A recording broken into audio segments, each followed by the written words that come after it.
Welcome to Pod Save America. I'm Jon Favreau. I'm Jon Lovett. I'm Tommy Vietor. On today's pod, I talked to Obama campaign manager David Plouffe about the state of the race and what it's like to prep a candidate for a presidential debate. Before that, we'll talk about Donald Trump's nomination of Judge Amy Coney Barrett to the Supreme Court, the New York Times investigation into Trump's taxes, and what Joe Biden needs to get out of tomorrow night's debate. A win. Hey, and I just want to say congrats to both of you, both on the Patriots' victory and the fact that the charges against Bob Kraft were dropped. Wow, you really workshopping that one, huh? You waited for that. No, I just didn't want to say it when the mics weren't on. You're just I thought of it moments ago. I could have said it right then. I saved it for a second. You've been on the Bob Kraft beat. Speaking of the Bob Kraft beat, his charges were dropped. Speaking of debates, let's do speaking of debates. There's no better place to watch the debate than on crooked.com/debate, where a bunch of us from Crooked Media will be doing live commentary on our group thread. Again, that's going to be Tuesday, September 29th at 9 p.m. Eastern, 6 p.m. Pacific at crooked.com/debate. So come hang out with us. All right, let's get to the news. With just 36 days to go in an election that's taking place in the midst of a deadly pandemic, Donald Trump has nominated a Supreme Court justice who has written that the Affordable Care Act is unconstitutional. If confirmed, Amy Coney Barrett would be the court's youngest justice at only 48 years old. She's been a judge for just 3 years on the 7th U.S. Circuit Court of Appeals. Before Trump appointed her in 2017, she was a full-time professor at Notre Dame Law School, where she developed an extremely conservative judicial philosophy. Here's what she said about that in the Rose Garden on Saturday. I clerked for Justice Scalia more than 20 years ago, but the lessons I learned still resonate. His judicial philosophy is mine too. A judge must apply the law as written. Judges are not policymakers, and they must be resolute in setting aside any policy views they might hold. Her judicial philosophy is Justice Scalia's. That sort of spells it out, doesn't it? Yeah, not great. I want to talk about Barrett in the nomination fight, but I just want to talk quickly about the other serious candidate under consideration was Barbara Lagoa, who serves on the 11th Circuit Court of Appeals. Lagoa is from Florida. She's Cuban-American. She won a lot more Democratic votes during her circuit court confirmation. She has a less controversial record. She hasn't been openly hostile to universal health care during a pandemic. Lovett, why do you think Trump didn't choose her? Like, what does it say about the Trump campaign that they didn't actually go with what may have been the more electorally palatable choice? I think that there's been a dirty deal at the core of conservative intellectual support for Donald Trump from the very beginning, including from people like Mitch McConnell and serious adjacent conservatives, or what they call serious conservatives. And they've wanted Amy Coney Barrett from the beginning. She is an exemplar of their right-wing judicial philosophy. She is putting someone like her on the court is what makes Donald Trump worth it. And Donald Trump knows that because he knows it's transactional for them and it's transactional for him. Yeah. I like that he didn't like that she had ties to Jeb Bush. That was my favorite part.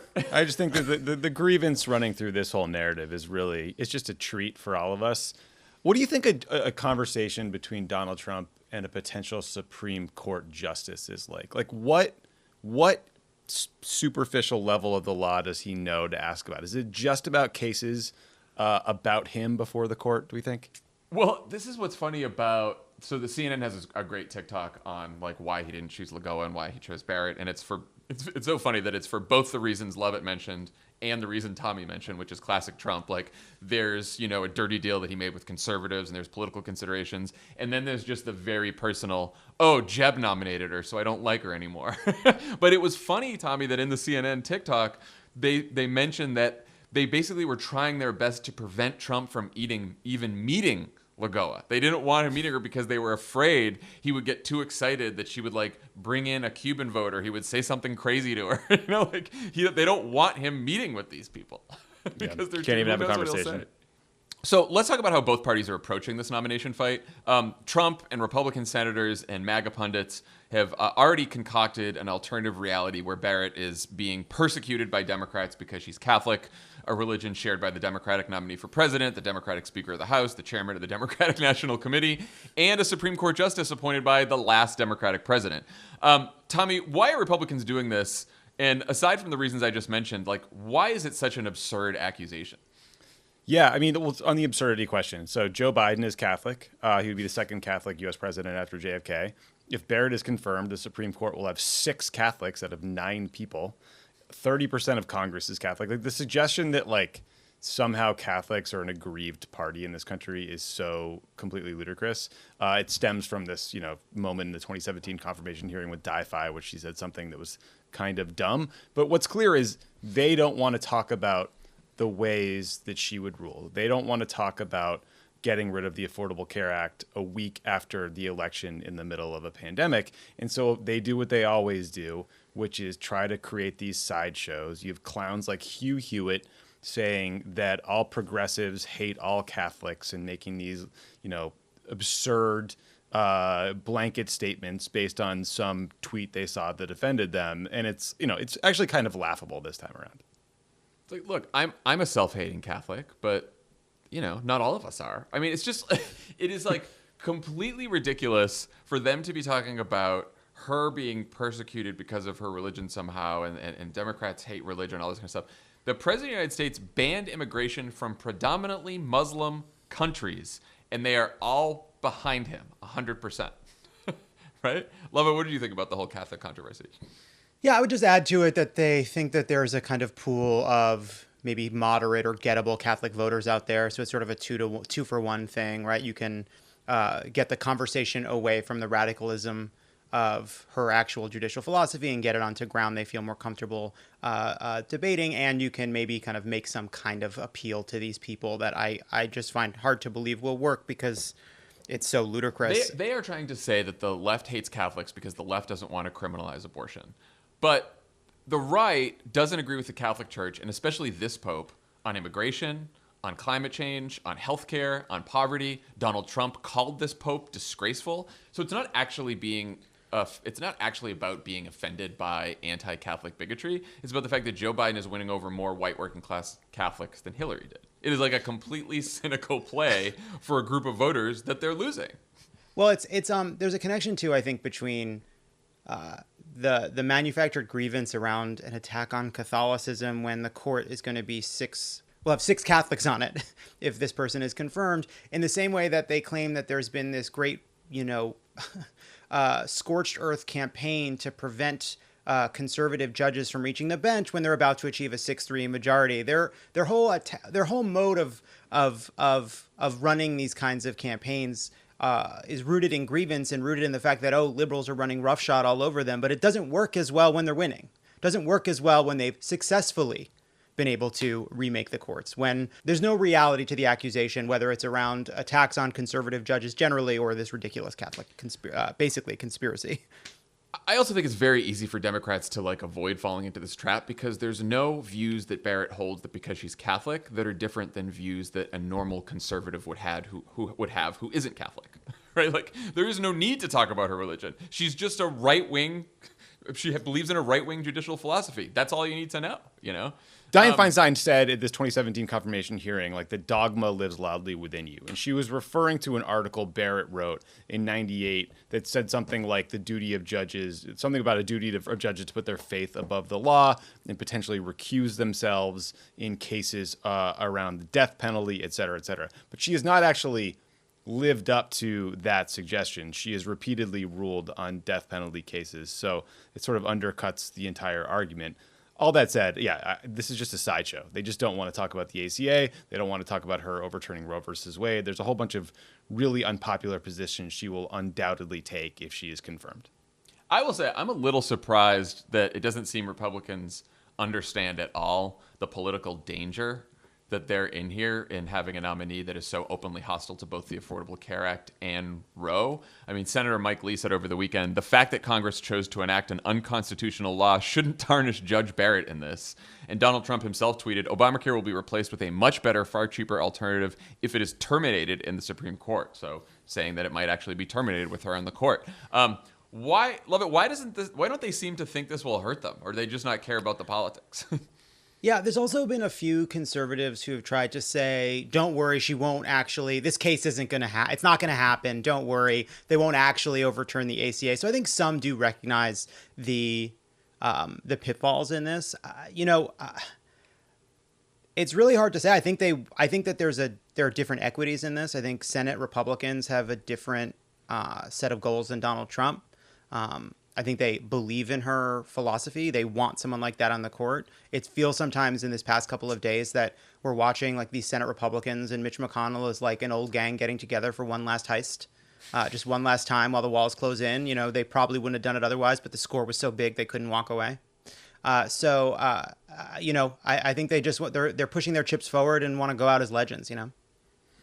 I just think like this is what they do on almost everything. They talk about discrimination against white people. It's all about grievance, right? There's always a group that's in power and they try to act aggrieved as part of their political strategy, which is just to rally the base, invoke the sort of like tribalist partisan sentiment and try to own the libs. They want to make it about those things. They want to make it about defeating Democrats and in partisan advantage and not about the issues that ever come before the court. That's sort of like the whole play here. And I think it was for Kavanaugh too, and many others before him.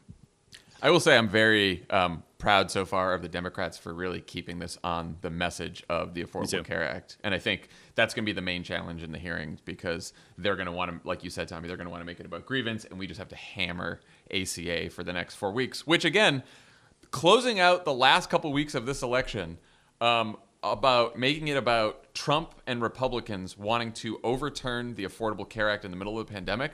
I can't think of a topic I'd rather talk about for the last couple weeks of the election. Yeah, I also think, John, to go to your question too, they know that they have a pool of very dedicated voters who vote on these issues, and they are counting on the fact that enthusiasm amongst a minority that supports overturning Roe, that supports a right-wing judiciary, will surmount the losses that come from people worried about Roe, worried about the Affordable Care Act, fundamentally at odds with a court that is so far to the right. So we're going to talk all about the debates in a minute, but one of the issues that will almost certainly come up is today's New York Times report that Donald Trump only paid $750 in federal income taxes in 2016 and 2017, and no federal income taxes at all in 10 of the past 15 years. The piece says that Trump has avoided all these taxes because his businesses reported losing more money than they made, which also means that Trump will have to pay back hundreds of millions of dollars in loans over the next few years. As the Times wrote, quote, "Ultimately, Mr. Trump has been more successful playing a business mogul than being one in real life." Tommy, reactions to the story? Any other financial malfeasance I missed there? So much of it. Such a long story. My reaction is multi-part and probably contradictory. In some ways, we knew a lot of this. We've seen previous glimpses into his financial life that showed the entire persona as a successful businessman is made up. He inherited a ton of money from his dad.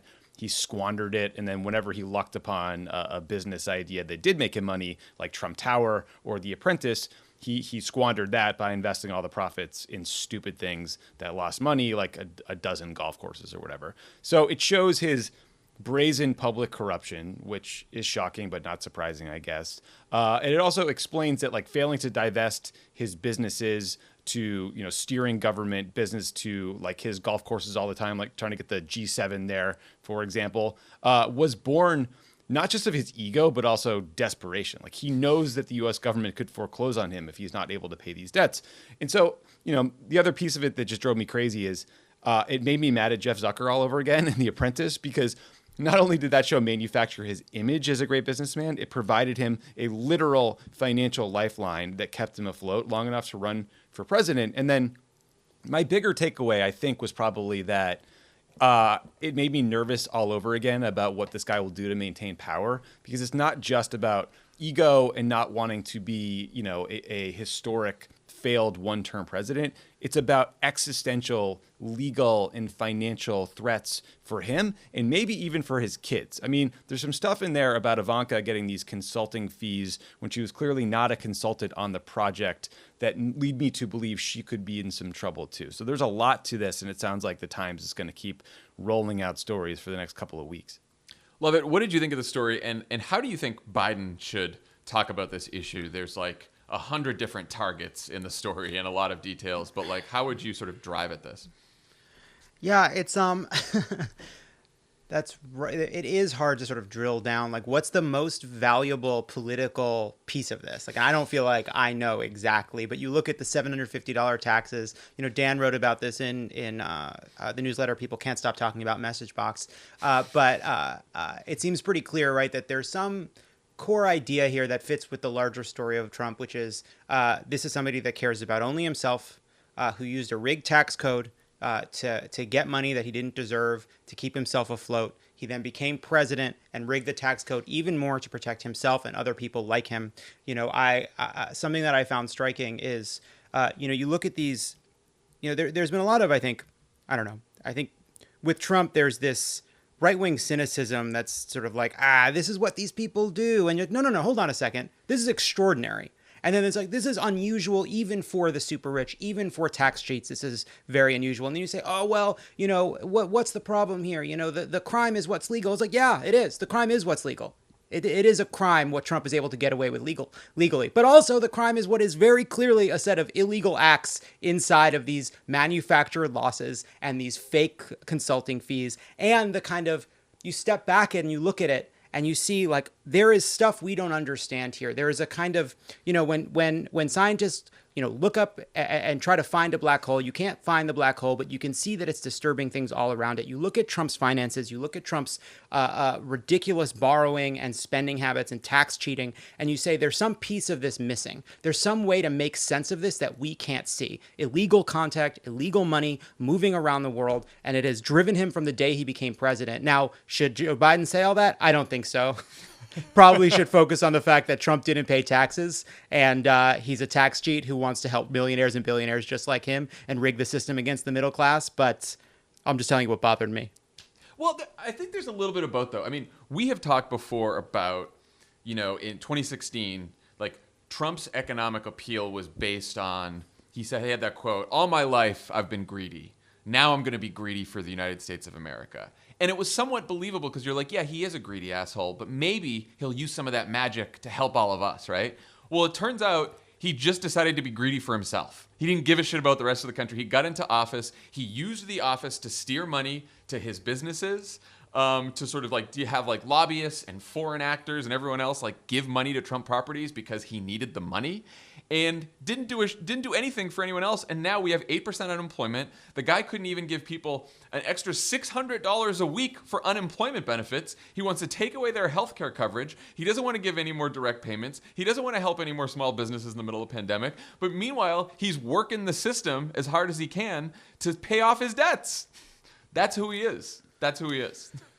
Yeah, it's probably not how you want to close out a campaign, for being honest here. I mean, like there's a bunch of pieces. Like there are juicy details in this story. Like, I bet you 80% of the country ultimately knows that he paid $750 in federal taxes one year. I bet a similar number hears about the $70,000 in write-offs for hair care or whatever it was. And to your point, John, like in 2015 and 16, he did have this populist side of him. He pretended that he was going to change the way you tax hedge fund guys because they were getting away with murder. This story shows that he has been exploiting all the same loopholes. He is a tax cheat. And you have to make a case about a corrupt system that lets rich jerks like Donald Trump use tax loopholes and accounting tricks to do things that would get the rest of us audited or maybe thrown into jail. So I do think this is a big deal. I think Biden should play this up at the debate. And it's something that people will hear. And, for all the Teflon Don, nothing impacts him. This will be remembered. This will undercut his core argument for why he ran in the first place, which was that he's a successful business guy who could translate that to running the country. That didn't happen. Well, and again, remember our change research polling in the 6 battleground states of new and infrequent voters. The message that was most successful at actually moving voters towards Joe Biden was an economic message we wrote up that contrasted Donald Trump's plan and Joe Biden's plan. And it was populist in nature. And this just puts a finer point on that. Trump, if elected for a second term, wants to give the 10 richest billionaires in the country a $17 billion tax cut. Joe Biden would raise taxes on the 1%, raise taxes on big corporation, cut taxes for the middle class, $15 minimum wage, free college if you're making under $125,000, expanded rent subsidies, 12 weeks paid family leave. Like, if I were the Biden campaign, I would hope in the debate that not only would you hit him for the tax story, but talk about what you would do to change the tax system, what you would do for people, and what Donald Trump will continue to do for people just like Donald Trump. Yeah, I also, one thing that you take away from this too is there is a lot of political value, I think, in talking about going after white collar crime. That we need a new and renewed focus on white collar crime. There's, ProPublica put this out. A few people have been talking about this, that the most audited county in America is a small, rural, poor, black county in Mississippi, because they go over people, they audit people who use the earned income tax credit, but they don't take care of and don't go after and don't look at people like Donald Trump. And I think there's a lot of, that's good populism to me. Talk about that. For sure. All right, let's move on to the debates. On Tuesday night, Donald Trump and Joe Biden will face off in the first of 3 presidential debates. This one will take place in Cleveland, Ohio, and be moderated by Chris Wallace of Fox News, who chose the following 6 15-minute segments: the records of Joe Biden and Donald Trump, the Supreme Court, coronavirus, the economy, race and violence in our cities, is what he's calling it, and the integrity of the election. Joe Biden has been preparing with his staff, while Donald Trump has been preparing by demanding that Joe Biden take a drug test in between rounds of golf. Lovett, considering where the race is and how many voters have told pollsters they've already made up their minds, how much do you think these debates matter? It's nothing has fundamentally changed the dynamic in this race. The coronavirus hasn't done it. Nothing we've seen in the past 3 months have been able to move the polls very dramatically. When people go and say things like, oh, this tax story doesn't matter, it's like, well, okay, but for Donald Trump, things have to start mattering, and have to start mattering a great deal to start changing the dynamic. Do I think it's possible that something can happen in a debate that can fundamentally change the dynamic in this race right now? It doesn't seem like it. I think of it as an opportunity for Joe Biden to, make a case for himself while dodging the kind of bullshit and torrent of lies and misinformation and attacks and nonsense that will come from Donald Trump to seem presidential, to demonstrate the kind of leader he will be, and give, the people we've been talking about in our polls and all the and in other polls that are kind of that are leaning towards Joe Biden and are looking for information, looking for a reason to come on board. Tommy, what do you think? And if you're on the Biden campaign, what do you want voters to take away from this debate? I mean, so here's what we know about debates, right? A ton of people watch them. The first Clinton-Trump debate had 84 million viewers, and then the coverage probably reached tens of millions more. We also know that in 2016, only 10% of voters said they had made up their minds during or after the debates, and I suspect that number will be lower this year, given how many people are already decided. So that does suggest that it's going to be hard to move the numbers a lot. I also think for Trump, your debate performance isn't going to convince anyone that you did a good job with the coronavirus. That ship has sailed. I want to see Joe Biden being the optimistic, happy warrior who's going to fight for the middle class, because that's who he is. I love the framing of Scranton versus Wall Street.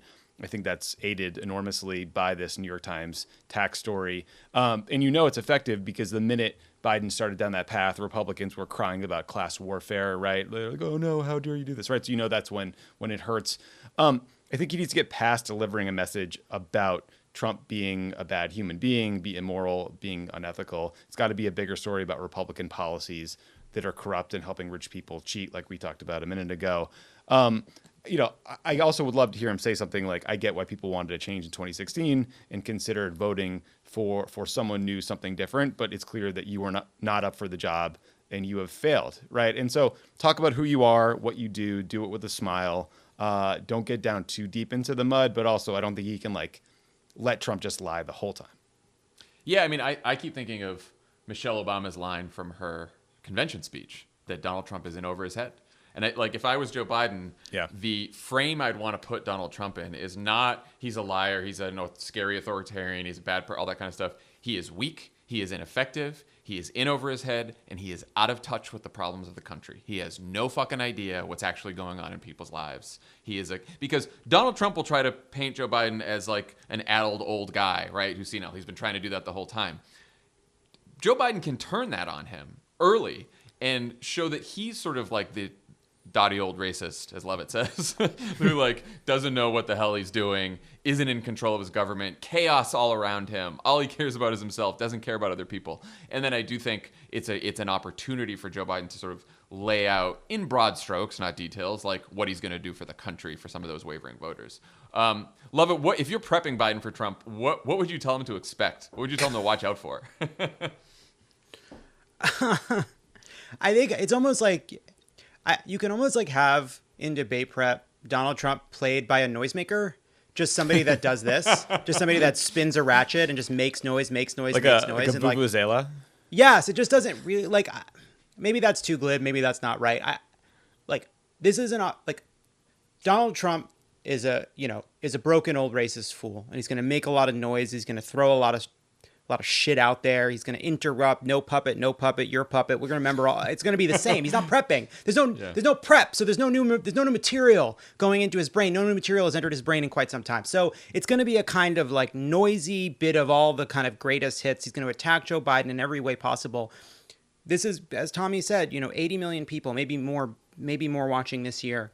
It is an opportunity to just sort of reach the country and kind of situate the race, the scale of it, the stakes of it, the pain the country's in, the seriousness of the economic crisis, the seriousness of the pandemic, the seriousness in terms of the threats to our democracy, and kind of use it as an opportunity to simply be president. We've talked about this a lot, that, in many ways, Donald Trump has tried to run as a challenger, right? To kind of declare bankruptcy on his first 4 years and get a restart. And Joe Biden has been demonstrating throughout this campaign that he is showing you what a president is supposed to do. That this is what a president sounds like, this is what a president looks like. And I think for a lot of people, that's going to be really important. And I think there's a lot of people out there who that will resonate with quite deeply. And maybe for the first time seeing it, on this stage that has such history to it. And by the way, don't let him slip into challenger mode. Trump, don't let him act like he's the challenger. I think it's one of the reasons that, it's partly because he was the senator for so long, but it's good for Joe Biden to continue to call him Mr. President, Mr. President, President Trump, and not Donald Trump, right? I think it helps to remind people as they're talking about all the problems and all the crises the country is facing, you are the president. Because Donald Trump is going to complain about everything. He's going to blame Joe Biden. He's going to blame Barack Obama. He's going to blame politicians in Washington for the last 40. He's going to do the 47 years. You've been around 47 years and you haven't changed anything. Hey, man, you're the president right now. Right now. So Trump's obviously going to lie for most of the debate. On Sunday, the Commission on Presidential Debates co-chair Frank Fahrenkopf Jr. said that he doesn't expect Chris Wallace or any of the moderators to fact-check the candidates because, quote, the minute the TV is off, there are going to be plenty of fact-checkers at every newspaper and every television station in the world. That's not the main role of our moderators. Tommy, should it be up to Joe Biden to fact-check Donald Trump for the entire debate? Should it be up to the moderators? What do you think of this? No, I mean, some of my advice to Joe Biden would be don't shake his hand because, you never know if he just high-fived a COVID handkerchief. Don't kind of look dumbstruck when he's lying and don't fact-check him on everything because you don't have to. But what's the point of having a moderator if they're not fact-checking in some way? You might as well just have them read the questions to themselves off of cards. I don't understand this. The U.S. media can be aggressive in a lot of ways. Presumably that's why you picked Chris Wallace. Why are they so oddly passive about this? Because if you don't do any fact-checking, you advantage the person who is willing to lie the most. You play into the Trumpian, alternate facts don't matter reality. I don't get it. I find it so infuriating. I'm not saying you need to fact-check in real time every statement he made, but some things are true and some things are false. Why is that not relevant in a political debate to see who becomes a president of the United States? Love it. What do you think? Yeah, I mean, sort of what the point of refs are, make sure that right. There's some, otherwise there's no rules, right? If misinformation and information are treated equally over the course of the debate, that does a real disservice to the people watching. And yeah, there's going to be tons of fact checking and people going over the thing, but do you have any respect for the people that are tuning in and aren't as well versed in every policy detail as you are? Any respect for them trying to trust you to help them understand the stakes of this election? Any fealty to them as opposed to Donald Trump and the two parties? Any regard for those human beings at all? That'd be my question. Well, and they're Joe Biden can fact check him and Donald Trump can but Joe Biden is running for president, as is Donald Trump. They don't have the same kind of credibility when they fact check each other because they obviously have their own interests at heart. The craziest thing is being like, oh, it's up to Joe Biden to fact check Donald Trump. No, it's fucking not. Doesn't make any sense. That's why you have a moderator. That's why you have a neutral party, right? And I get it. It would be impossible to spend 90 minutes fact checking everything Donald Trump says. Chris Wallace, Kristen Welker, all these debate moderators, they cannot do that. But there's going to be big ones. There's going to be obvious ones that you can jump in on at times. You kind of go back to like what is the purpose of this debate, right? It's not actually a debate contest. It's an opportunity for these two people to hash it out over who's best to lead the country. If it's Joe Biden's job to not only tell the American people what he'll do as president, but also protect the American people from the misinformation coming from the other podium, that's a lot to ask for the other person to do. That's a real steep climb to put on one side, and it really does advantage misinformation. And one of the lessons of the last 5 years is we have a fundamental problem in which we are not doing enough to disadvantage the use of misinformation. Chris Wallace has a real opportunity to help the American people face the crisis of misinformation. That is his job. There's no other reason to be there. Otherwise, print the questions out and put them on big signs and show the signs.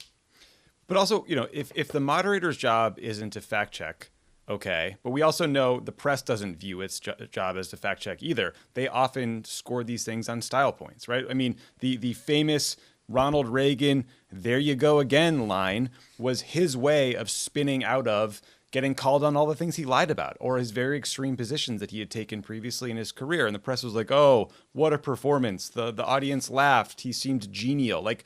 What's the point? Why is anyone doing this nonsense if we don't care about facts and truth? I mean, I feel like this is one of the first times where I've really felt like we have not learned anything from 2016. Yeah. These debates are, they're not on the level, guys. They're not on the level. In these last 36 days on Pod Save America, we are going to take some questions from you guys since we don't have a mailbag episode between now and the election. So we're going to end every episode with a few questions. I think we might have some music for this. Questions. Meredith Graves via Facebook asks, I have monthly donations set up to various candidates, but still get bombarded with panicked-sounding texts about quarterly fundraising deadlines, etc. What do these deadlines actually mean? Are they important? Tommy? They're important. I mean, they're moments when campaigns have to disclose publicly how much money they've raised. And if you have a good quarter, it's seen as a sign of momentum and success with your candidacy. If you have not raised a lot of money, it's seen as a sign that you could be in trouble. It's also something that's looked at by the campaign committees in Washington, like the DSCC or the DNC, when they make determinations at the end of an election about where to put their scarce resources. So that's why people are always browbeating you at the end of the quarter. They just want to post the best number they possibly can before it becomes public.